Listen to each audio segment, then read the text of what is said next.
Hello everyone, कैसे हो मेरे सारे के सारे भाई। आशा करते हैं अच्छे ही होंगे।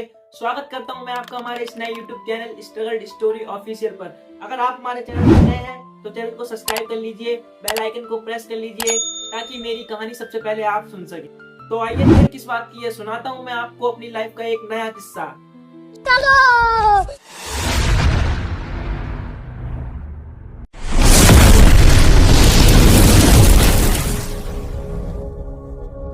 हाँ जी दोस्तों, तो यह किस्सा है उत्तर प्रदेश के शानदार जिला फिरोजाबाद का। जैसा कि आप जानते हैं कि यह शहर चूड़ियों के नाम से बहुत ज्यादा फेमस है।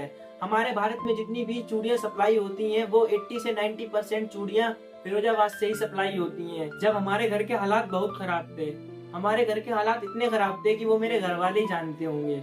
किसी के थ्रू मेरे पापा पूरे परिवार को लेकर फिरोजाबाद गए, लेकिन उस समय हमारे हालात इतने खराब थे कि हम जाकर के वहां से अपना सही से गुजारा भी नहीं कर सकते थे। लेकिन उसी समय मेरे पापा ने किसी से उधार पैसे लिए, तब जाकर के हम फिरोजाबाद पहुंचे। अब उस नए शहर में हम किसी को जानते भी नहीं थे, कहाँ जाते। तो हमने उन्हीं को फोन किया जिनके थ्रू हम वहाँ पर गए हुए थे। तो वो हमको अपने घर पे लेकर के गए। हम वहाँ पर मात्र 2 से 3 घंटे रुके। उसके बाद में पापा ने रूम देख लिया।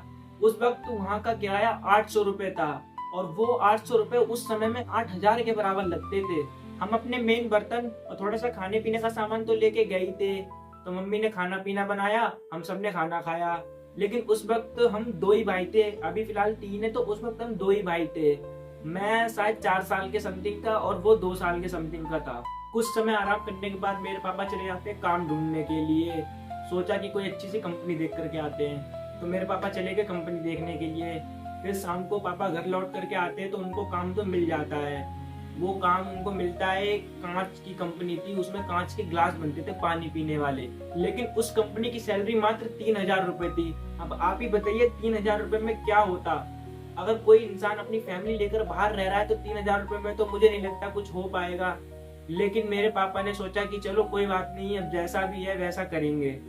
तो मेरे पापा ने उस कंपनी में काम करना शुरू कर दिया था, क्योंकि हमारे सामने मजबूरी थी, बाहर शहर में रह रहे थे तो कुछ ना कुछ तो करना पड़ेगा।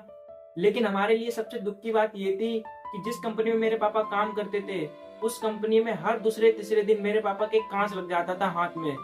हाथ में कपड़े की चीट, कपड़े की पट्टी बांध बांध करके मेरे पापा ने काम किया है। लेकिन क्या करें, मजबूरी थी, करना पड़ रहा था। मेरे पापा ने मात्र उस कंपनी में 1 महीने तक काम किया। उसके बाद में उसे छोड़ करके एक अच्छी सी कंपनी पकड़ ली। फिर हमारी स्थिति वहां पर 5 से 6 महीने बाद सही हो चुकी थी। हम सेटल हो चुके थे, हमारा अच्छा एक काम चल चुका था। मेरी मम्मी वहां पर चूड़ी का काम करने लगी थी। वहां पर पता है एक गैस आती है, बहुत बड़ी सी। चूड़ी का काम कैसे होता है मैं आपको बताता हूँ। एक बहुत बड़ी सी गैस होती है, लंबी सी चौकोर टाइप की, और उसमें कम से कम 1 2 3 4 5 6 ऐसे 7 8 वो होते हैं जिसमें से आग निकलती है। तो वो चूड़ी जो है, अगर हम उसके ऊपर टूटा हुआ हिस्सा होता है उसका, तो उसके ऊपर ऐसे करके रख देते हैं तो वो ऑटोमेटिक ऐसे जुड़ जाता था। तो ऐसे बाहर आता था ठेली पे, मतलब ऐसे बिल्कुल छत्ते दे करके जाता था, और उस छत्ते को हम लेते थे और उसमें से चोरी निकाल निकाल करके उनको जोड़ जोड़ करके फिर से उनको ऐसे रस्सी में पो करके फिर उसको वापस देते थे। तो उसके शायद मुझे लग रहा है उस वक्त 2 से 3 रुपए एक छत्ते की। दोस्तों आज के लिए बस इतना ही। इससे आगे की कहानी मैं आपको अगली वीडियो में सुनाऊंगा। अगर आपने हमारे चैनल को अभी तक सब्सक्राइब नहीं किया है तो प्लीज सब्सक्राइब कर लीजिए, बेल आइकन को प्रेस कर लीजिए, और वीडियो को एक लाइक और वीडियो से रिलेटेड एक कमेंट भी कर दीजिए, ताकि मुझे मोटिवेशनल मिलेगा, मुझे अच्छा लगेगा। और मिलते हैं नेक्स्ट वीडियो में, तब तक के लिए राम राम।